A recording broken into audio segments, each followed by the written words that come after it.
Happy Wednesday, Wilmington, Ohio, Clinton County, 45177. Um, it was brought to my attention by a very viable source, and kind of I I trust what's being said because I have a feeling this going to be from I'm thinking that this is going to be not on my behalf, but I think this conversation that was held is going to be turned over to lawyers. Uh, So, as you recall, myself and Mr. Petrie were arrested, and not a single council member or oath taker in that room said a word. Um, Even the mayor, the now mayor, then former sheriff, mayor elect, sitting in the office, sitting in the same room, wrote and composed an affidavit in behalf of myself and Daryl, Mr. Petrie, um, stating that it was basically there was no reason for arrest. He saw nothing wrong, yada yada. So, but that doesn't excuse the rest of the council members. Doesn't excuse the rest of the oath takers, which I'm going to be targeting and some legal actions. Um, I do things on my own. Sometimes Daryl and I combine our stuff and we run with it and we do well.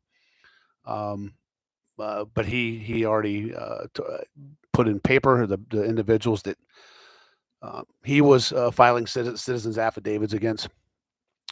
However, again, like I stated, my list is going to be quite larger.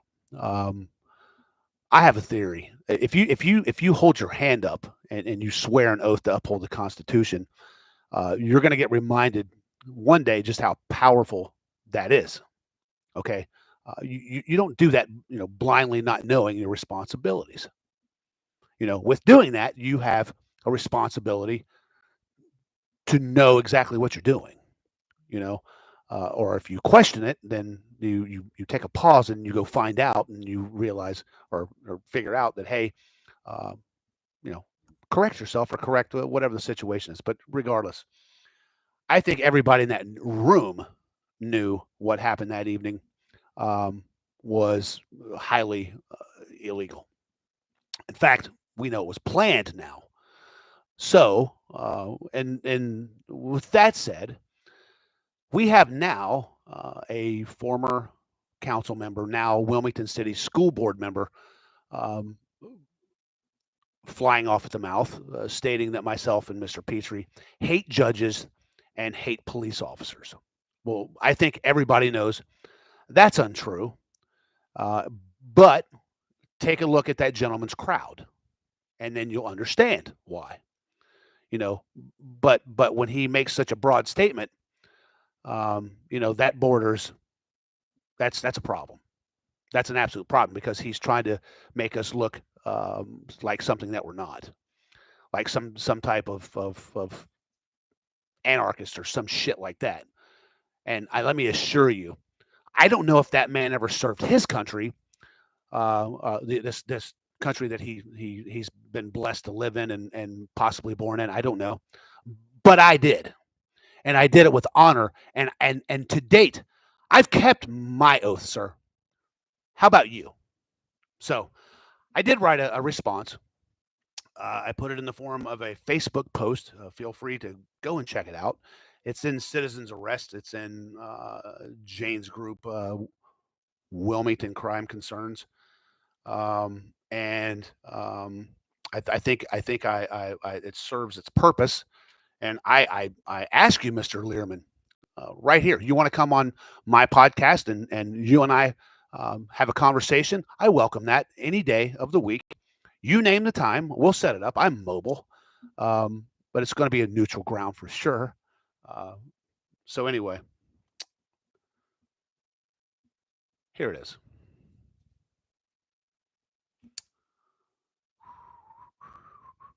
So it reads as follows: To Mr. Bill Lierman, I do not hate all judges and police officers. I do, however, and for the following reasons, dislike a few of the ones you are personally aligned with. If birds of the feather truly flock together, sir, I get what you're doing. Corruption in Clinton County, a breakdown of the record. He says, I hate all judges and police officers. No, but there's a few that I greatly dislike, and I'm going to define this reason. And understand what I'm about to read to you. These were other lawyers, federal arbitrators' opinions, not a podcaster, not me, not a blogger, not a normal. These are people of their peers or more superior. So, number one, let's begin with Judge John William Ruddick. Judge Ruddick didn't just cross ethical lines, he bulldozed them. However, it remains necessary to enhance public confidence in the integrity of those elected to serve their communities in a judicial capacity. Moreover, a sanction in this matter will serve to deter other judges from engaging in similar misconduct. That was the Board of Conduct on Judge John Ruddick. Another one. The primary purpose of the judicial discipline is to protect the public, guarantee the even-handed administration of justice, and maintain and enhance public confidence in the integrity of this institution. The Board of Conduct on Judge John W. Ruddick. According to the Board of Professional Conduct of the Ohio Supreme Court, the following official findings were entered against him. He violated Judicial Conduct Rule 1.3 by using the prestige of his office to promote his son's political campaign. He publicly endorsed his son, Brett Ruddick, just days before the election while referencing his own judicial work, an explicit ethical breach. He made a Facebook post referencing a foreclosure case he presided over, my home, while misrepresenting the facts of that case. The board noted that Ruddick's posts were not personal, rather they referenced the work of the court and shared his opinions about his judicial work. The board emphasized Judge Ruddick created an appearance of impropriety. Even more damning, he admitted under oath that the post was intended to influence voters. Could be information that, these are in quotes, could be information that could influence a voter. Voters would consider. They found that his actions undermined the public's trust and confidence in the judiciary. Let's not forget Judge Ruddick's close friend and another judge, Paul Herdman, who ran the very bank that illegally foreclosed on my home, was later busted by the Office of the Comptroller of the Currency in August of 2024 using my case as a part of their bust. For unsafe and unsound banking practices, Judge Ruddick was presented with state and federal crimes. He gave immediate summary judgment to his fellow judges' bank. Look at them now.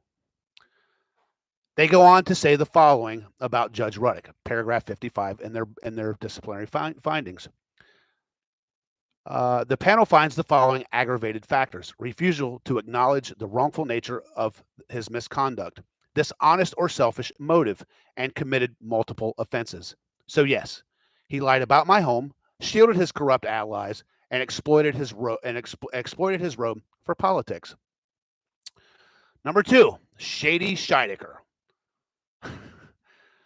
I should have added way more to this joker, but it is what it is. Next, Prosecutor Brian Scheidecker, the federal arbitrator in the Jack Coates Brady matter, didn't mince words when he tore into Prosecutor Scheidecker's credibility. He stated that Scheidecker's conduct showed an almost flippant disregard for the truth.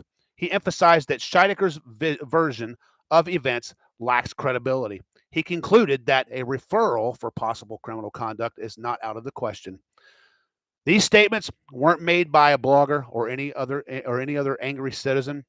This came from a federal arbitrator ruling, and yet Scheidecker still draws a paycheck from the same office entrusted with enforcing the law.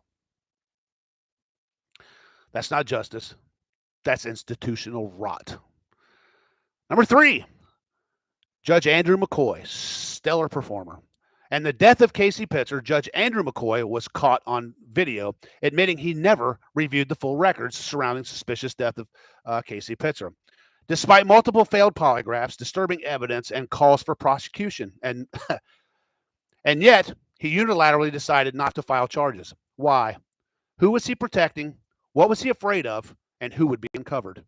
His failure to act is not merely poor judgment, it's a betrayal of duty. A young life was lost. a family lost with no answers, and a community forced to swallow silence as justice was buried under their bureaucracy. Brett Ruddock and Chief Ron Fithen. There's a couple of dynamic duos. A conspiracy that cost taxpayers $300,000. Didn't cost Ron Fithen a dime. Didn't cost Brett Ruddock a dime. No, but they used their positions and then did what to taxpayers? Okay. Taxpayers cost $300,000. Let's talk about what was done to myself and Mr. Petrie. We were falsely arrested in a coordinated act of retaliation. Brett Ruddock, the city's law director, and the very son of Judge Ruddock, tried to conspired with Wilmington Police Chief Ron Fithen to carry it out. The results: the city of Wilmington was forced to pay $300,000 in damage to the unconstitutional actions. And who paid for that bill? The taxpayers did, not Brett, not Fithen. They abused public office for personal revenge and knew the city would foot the bill. You people. Proud of those guys yet? Still patting them on the back? Huh? Cheering them up? Hey, it's your money, right? But who's abusing it? The jackasses who don't give a shit. That is the very definition of unchecked power and cowardice. Number 5, former council member Bill Lierman. The silent enabler with the loud accusations. Bill Lierman, a former Wilmington council member, was present the day my rights were trampled. He sat in silence as the illegal arrest took place, offering no protest, no objection, no defense of the Constitution he swore to uphold. No. Now, years later, he accuses me of hating all judges and police. No, Mr. Lierman, I do not hate all judges or police like you are spreading. But I do have a problem with the ones you've chosen to align yourself with. You defended Judge Ruddock, who violated the Code of Judicial Conduct and lied publicly. You support Prosecutor Brian Scheidecker, whose flippant disregard for the truth was documented in a federal decision. You remain silent about Chief Fithen and Brett Ruddock, who cost your city $300,000. So the real question is, what does your silence during my arrest, your defense of these officials, and your smear of my character say about you, sir, and the company you keep? Sir, if you have any problems with me, instead of trying to hash it out to others who can't fix your view of me, how about you bring it to me? I don't mind having these conversations. I would also highly question your Republican values that you claim to have, to which you question of others. In fact, I would also question your patriotism for watching while rights were stripped by your friends. I may not agree with what you have to say, but I'll die defending your rights to say it. We are definitely different, sir. You watch as rights are stripped, and I fight for them. When someone like you, sir, when someone like me, who served this country, speaks truth to power and has been proven right time and time again, is vilified by officials tried to scandal after scandal, maybe the problem isn't with me. Maybe the problem is with a broken network of good old boys shielding each other at the public's expense. I will not be silent, not now, not ever. Except green eggs and ham. When plunder becomes a way of life in a group of this is a great saying. When plunder becomes a way of life for a group of men in society over the course of time, they create for themselves a legal system that authorizes and a moral code that justifies it. Frederick Bastiat. I think that's how you pronounce his name. And then here's the cool place. Look at those two lovebirds. Did you see that? I had to put that up. Then we had the post between Mr. Ruddock and Mr. Scheidecker. Their text messages. They're good buddies. Of course, the Brian Scheidecker was the one that sat right out in front of his new prosecutor's office and said he was definitely not aligned with Brett Ruddock, and he disliked him very much and had enough on he and his father to have them stripped of their law license. He said, I could ruin them both. Yet you don't. What's that say about you, sir? That you enable criminal conduct and activity, right? Right? Willingly. Then we have the email where they planned our arrest. So that was my response. And anyway, it's okay. So cronyism. It's funny to see how these people who have questionable character, align with one another and how they boost one another. It's hilarious. Hi Nadia, how are you, puppy? You cannot have the Pepsi. It's bad for you. It'll give you pimples. So, ladies and gentlemen, I've often, as you all know, I will. Hey, you want to debate? You want to bring facts? Myself and Daryl have many times. Hey, let's rent out a big place. Let's have a town hall. Refused. Let's have a recorded conversation on the record. Refused. So, but they have big flappers. And often, more than not, it's out of our presence or one of our presences because that's a debate they're going to lose, and they know it. That's okay. People read the truth; they're seeing the truth because it's two people who they can't, somehow ruin, get their jobs taken, or plant drugs on. Which one day that may happen. I mean, back in the day, you got somebody like Doug Estes. God only knows what's going to happen. And somebody like a prosecutor, Brian Scheidecker, who knows? Who knows? But I can tell you right now, if something happens to myself and Mr. Petrie, unlike any of you that would know that we would do, you can bet your ass that's concocted, and you just know it. I've seen it. I've seen what they do. In fact, let's talk about, again, Andy Napier, where there's now forensics evidence that proved those. I want to cuss so bad. I'm doing my best. I hope you guys write a comment and say, hey, Tony, you're doing much better. Or perhaps you can say, hey, Tony, we like the old cursing version. I'll gladly revert. No, I won't. I'm trying to do better. I am. I truly am. And it's for my own reasons. It is. It's I don't give a shit what anybody else thinks. I'll always say shit. It's the F bombs and some of the other MFers and stuff like that. I'm in rehab for. Jenny don't like it, so I'm trying. I am. I don't know how long it's going to last, but I am. Okay. So, in my defense, if you've never watched Vet TV and you want a really good idea what like life is like in the Marine Corps, go watch it. Because when you get a bunch of Marines together, and we're not used to ever being in the presence of women, because there's no women in combat roles or the infantry fields. Not like in infantry battalions or infantry units, platoons, shit like that. You understand. I can tell you right now, there has been shit that happens in berthing areas of ships when we're deployed that I would never ever speak of or repeat outside a private conversation with Marines that have done the same.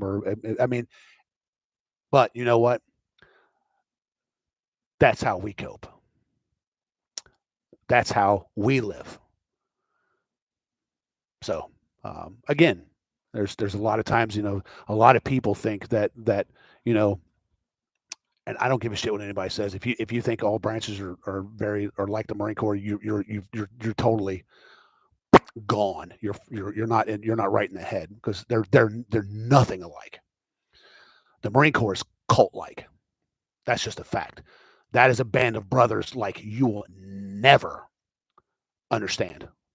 Never. Period. And there is no when you walk out of your, I've said this before. There's no when you leave, when you're EAS, end of active service, when you're done. There doesn't exist a light switch that you just turn that shit off. It doesn't exist. So it's who we become. It's who we are. So we few, we proud. And sometimes anyway, I remember my battalion sergeant major, or I had a conversation. He said, Sergeant Thomas, you will lose the first 3 jobs you have when you leave this Corps. He said, he did. Hmm. I lost one, but it was mutual, very mutual. So um, it's weird though too, because when I was active military, in the uniform, I could. It was like I could. I was like this professional machine, especially in public.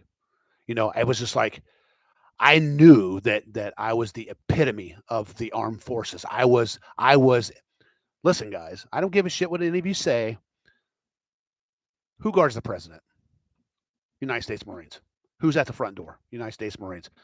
Who flies him around? United States Marine. So, um, who guards every embassy? United States Marines. Enough said. Um, ooh, ooh, ooh. Anyway, yes. So, again, I'm going to do a follow up to Daryl's post. There is some of you know that there's a documentary being made, and I will tell you, I was blessed with the opportunity to see the first few minutes, and look at this, man. If you can't see that, those are chill. I mean, it got me.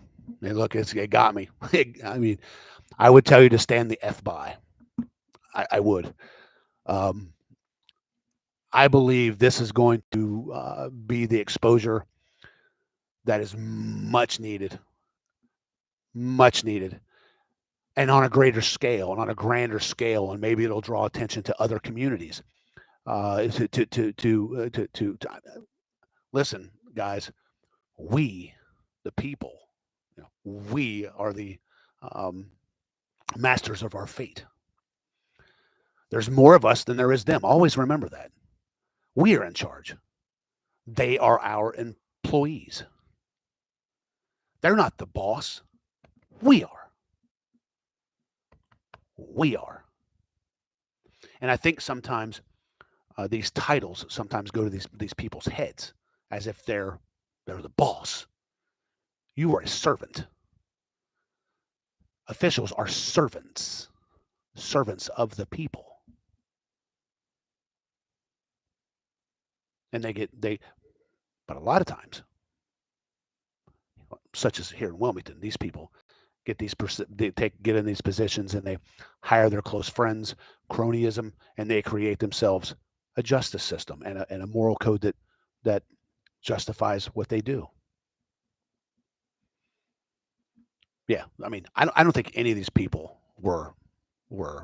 I mean, you have nobody running against you sometimes, and Mr. Petrie and myself had an individual who was going to run for sheriff. They quickly disqualified him on some bullshit. It was bullshit. So the man was in law enforcement for 20 plus years. So, but they made sure they quickly disqualified him because they wanted Dougie Boy. Yeah, yes, Dougie Boy, the guy that Okay, so I'm not going to say anything about those drug busts yet, but from what I'm hearing, a lot of them are going to get sunk for judicial jurisdiction for the signing of warrants. Apparently, I don't know. I'm not going to speak to that. I'm not going to because unless, yeah, I mean, but what I'm seeing, I think most, if not all of them, are probably going to get tanked because of stupidity. And if that happens, oh boy. But they got Shady Scheidecker down there, and then they got McCoy. So now, if it were me and I had a lawyer and I'm paying thousands to, I'm gonna let it go through the Wilmington system. I'm gonna own your ass in the Court of Appeals. Just like a lot of times, there has to be. I wish, and I don't know if there is. Maybe there is. I wish there was a rule that if your ruling as a judge and or a prosecutor is sent to the Court of Appeals and it is demonstrably completely flipped for obvious reasons, they should sanction your ass and fine you through the ass. There has to be a consequence. My opinion. Perhaps there is. I don't know. I don't know the answer to that. I don't. But as stated, when my citizen's affidavit, and by the way, I'm not filing it anywhere near here because I don't have to. I don't have to. I can file because how I'm creating this, it's going to show most definite corruption. It's going to show most definitely another judge stating criminal conduct took place. It's going to show the network and the associations and the family friendships and the certain conflicts that should have been exposed at these times, and the certain harassing behaviors. So, listen to what I'm telling you, folks. Yeah, see, this is kind of where Daryl and I disagreed. Why would you go file these affidavits to the very people that you're implicating, expecting them to shoot their own foot off? No. That they're not going to do that. That's why Shady Scheideker's down there. I think he's had Daryl's now for 3 months. Not touched them. I've requested updates on them twice because I'm a Marcy Law advocate for both Andy and I believe for Casey's as well. And Daryl, I think, and Daryl's the same with me. And what does Shady Scheideker do on the one where I stated that I was making these? There's going to be some consequences. And guess what, Mr. Scheideker? I can show you that I prepared exactly what I said I was going to do. Because what does he do? His snide little ass on the 70s, past the 72 hours that I stated for the response. Oh, your 72 hours is noted. Well, sir, just so you know, and this is kind of off topic, but it's about you.